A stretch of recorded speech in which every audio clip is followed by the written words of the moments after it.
কাশ্মীরের পেহেলগ্রামে জঙ্গি হামলার তৃতীয় দিনেই নিয়ন্ত্রণ রেখায় ভারত ও পাকিস্তান সেনাবাহিনীর মধ্যে গোলাগুলি বিনিময়ের ঘটনা ঘটেছে বলে জানিয়েছে এনডিটিভি। ভারতীয় সংবাদ মাধ্যমটি জানায়, বৃহস্পতিবার রাতের দিকে নিয়ন্ত্রণ রেখা বরাবর ভারতীয় পোস্ট লক্ষ্য করে পাকিস্তান সেনাবাহিনী আনুমানিক গুলিবর্ষণ শুরু করে। এর জবাবে ভারতীয় সেনাও পাল্টা গুলি চালায়।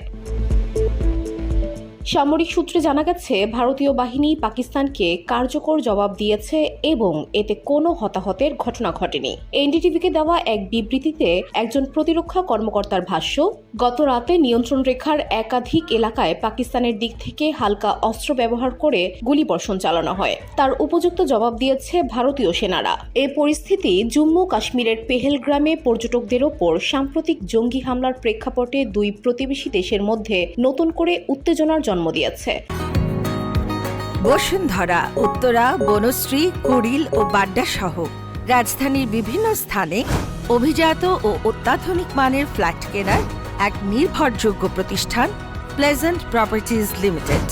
তাই আপনার স্বপ্নের আবাসনের জন্য আজই যোগাযোগ করুন।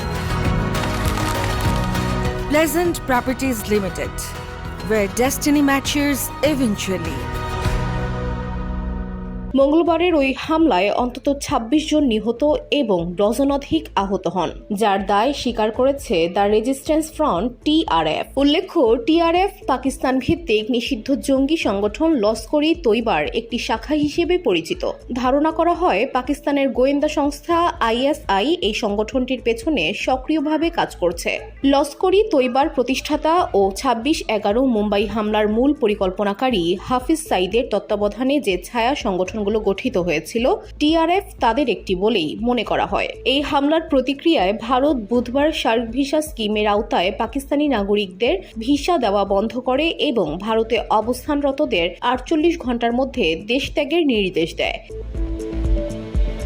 একই সঙ্গে আটারি সীমান্ত বন্ধের ঘোষণা এবং ঐতিহাসিক সিন্ধু পানি চুক্তি স্থগিত করে। ভারতের এসব পদক্ষেপের পাল্টা প্রতিক্রিয়ায় ইসলামাবাদ বৃহস্পতিবার ১৯৭২ সালের সিমলা চুক্তি স্থগিতের ঘোষণা দেয় এবং ওয়াঘা সীমান্ত বন্ধ করে দেয়। একই সঙ্গে ভারতীয় উড়োজাহাজের জন্য আকাশ সীমা বন্ধের কথা জানায় এবং ভারতের সঙ্গে সব ধরনের বাণিজ্য স্থগিত করে দেয়। তৃতীয় কোনো দেশের সঙ্গে ভারতের বাণিজ্যে পাকিস্তানের ভূখণ্ড ব্যবহারে নিষেধাজ্ঞাও আরোপ করে।